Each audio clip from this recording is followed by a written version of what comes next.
Hey YouTube, how's it going? Red Baron flying at you with yet another weekly deck breakdown.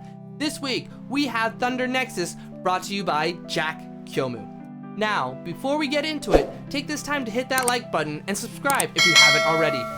And remember, if you have a deck that you really enjoy and you want to be spotlighted in my weekly videos, send it my way either through the DMs or down below in the comment section. Now, let's get into it. Alright, so here we have Thunder Nexus, and when Jack was explaining it to me, he said this was his baby. He was working on this, or has been working on this for the longest time. Him, like so many other people, is a big fan of Thunder, and as you can see, it's very similar in ways to my original Thunder Beatdown deck, which I'll post above here, but it's actually more meta-based. So Jack is one of the stronger meta players we currently have in set 1. He knows a lot about what's needed to become meta, and he's taken Thunder probably to the max level it can go. So let's break it down between Elestrals, Invokes, and Counter Runes and see what he has cooking. Alright, so for his Elestral base, he has nothing but single cost Elestrals. He has Elechick. If you're running the Nexus package, you need to run Elechick. This is great. He's going to be searching for his Zeus the whole time. And he also has Sparkit. Nexusing. You can Nexus up to 2 Thunder. And when you do, you look at your opponent's hand and discard a card. There's no stronger card than Sparkit. If you draw this turn 1, you see your opponent's hand information, and you know what's coming. Very strong card. If you're running Thunder, you need to run Sparkit.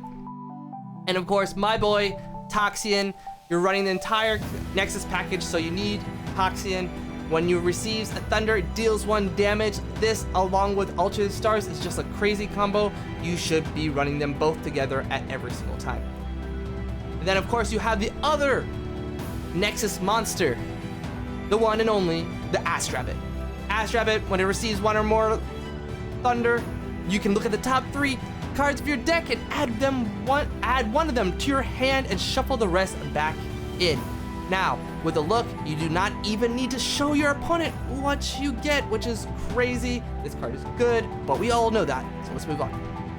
And then for his spicy tech, this is how he gets away from the mono Thunder theme. He's putting in Viserys. Now, Viserys, we all know, I did it previously. Last week, I did a review on 5 guys attack, the 5 attack deck. So Viserys was one of those, and of the 5 attack Elestrals, Viserys is probably the strongest, or one of the strongest in terms of effects. Why? Because it replaces itself. Viserys comes in, even though it's a 4 attack, it comes in as a natural 5 because it gets +1 attack for each Viserys, not each other.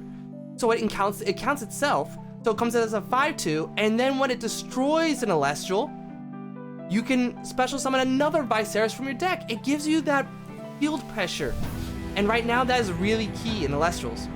And with back row support, you can prevent that Viserys from being destroyed, because unfortunately when you do special summon it, you need to special summon it in defense mode. And another key thing to remember is when you special summon that Viserys from your deck, it can be misenchanted. You do not need to enchant it with an Earth. This is another reason why this card is really strong and helps support the other Thunder cards really nicely, because Thunder doesn't have a natural 5 attack. And yeah, so his Elestral lineup is very strong indeed. So let's see what he has in terms of Divine Runes, Stadiums, and Invokes. So here we have his Stadiums, Divine Runes, and Invokes. And in terms of Invokes, he's only running 1, Earthquake. Now, Earthquake is probably considered, it is the best removal at this current time. And of course, you need Zeus. If you're running the Nexus package for Thunder, you need to run 3 of the Divine Runes. I believe in my Thunder Beatdown deck, I only ran 2, but you're being more Nexus centric, you need to run 3. Just needs to happen. And he also is running 2 Mount Olympuses. Now, even though he's not running Jolton, this is still a fairly good tech, because as we stated before, and as most of everybody knows, no 5 attackers. So Mount Olympus will allow you to get over any other threats and allow Thunder to become threat itself. But unfortunately, because he's not running Jolton, he's going to have to manually draw into this. But again, not really much of a problem when you have Viserys that helps deck thin your deck, and you have Astrabbit that allows you to look at the top 3 cards to choose something, and you also have Elichek which further deck thins. So being able to get Mount Olympus is not really an issue. Now, what you might have noticed is he's not running Nectar of the Gods or Ambrosia. Now, we went over Nectar of the Gods previously when running Thunder. It's not really needed because you're searching and deck thinning almost constantly. Now, Nectar of the Gods is, Ambrosia is really interesting here. Not running that. He has a lot of but it's interesting because most decks now run Ambrosia. Because just to give him an extra turn, if you're losing, it'll give him an extra turn, hopefully find answers. But Jack believes that he's running a lot of 1-cost cards. So he's hoping to get the field advantage before he starts losing the game. Now, if it gets late game and he's losing, maybe he's probably like a few spirits under his opponent, this could become very difficult for him to come back or to stall if he's in a very dicey predicament. But I believe that most of the times, like he has here, I don't think you need Ambrosia all the time, but I do believe it saves you more often than not.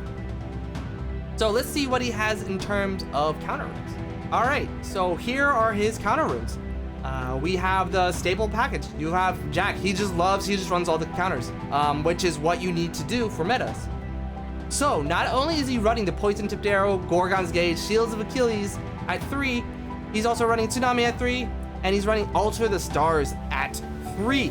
So let me give you guys some insight on the counters in set 1. There's only 6 of them. And he's literally running every single counter in set 1. Everyone. The only thing he's missing is the 3rd Helios' Chariot. And that's his spicy tech. This will allow his Viserys to connect. And for any of his other cards, this allows him to go in and not have to worry about his opponent or any of their back rows. Because as we know, this first set 1 meta is very counterintuitive. Counter based.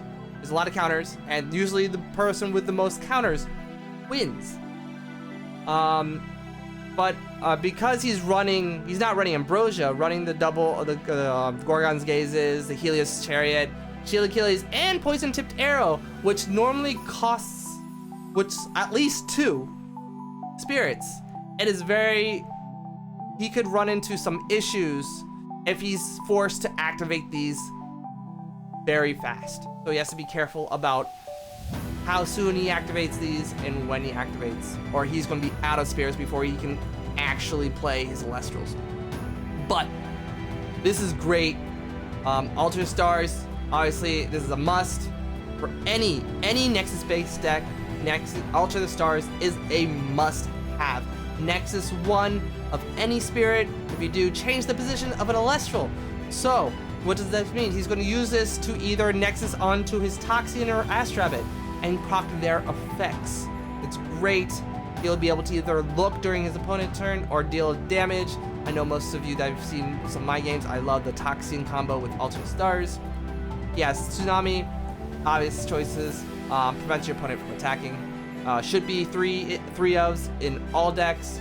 And Helios Chariot, people have been playing around with this. Can be activated during your opponent's draw phase, and if you do, your opponent can't activate any runes for that turn. So that means they can't activate EQ, they can't activate their counters, they can't do either.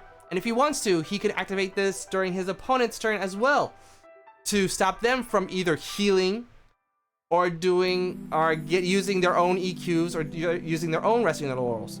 I know I played Dan the other day and I wanted to heal, but before I healed, he activated Helios' Chariot during the draw step, and I was out of luck. I couldn't do anything. So if he's absurdly in the lead, and maybe it's very close, and he's concerned about whether you can use your own ambrosia, he'll use this during your draw step and prevent you from actually doing so. So that's his whole deck. This deck is very interesting. I like it. It is very, very high level. What could I say? I mean, I gave my viewpoint on ambrosia not having it versus having it. I believe ambrosia could help the deck, but he said he's play tested this a lot and he said he doesn't need it. And then looking at his spirits, you see the majority is obviously Zaptors used for his Thunder package. He runs 6 Tyratluses for his Versaries and his EQs, which is a good amount. He has enough to cast EQ twice and also enough to cast Viserys twice. And then of course he has Leviathan at 3 because he doesn't have an ambrosia, so that means he can't recycle any of his Leviathans. So that's why it's at 2 instead of 3. Yeah, so that's his deck. If you guys really enjoy this deck, try it out yourself. I know I probably will. And that's gonna be all of it for today. I'll see you guys later. Fly high.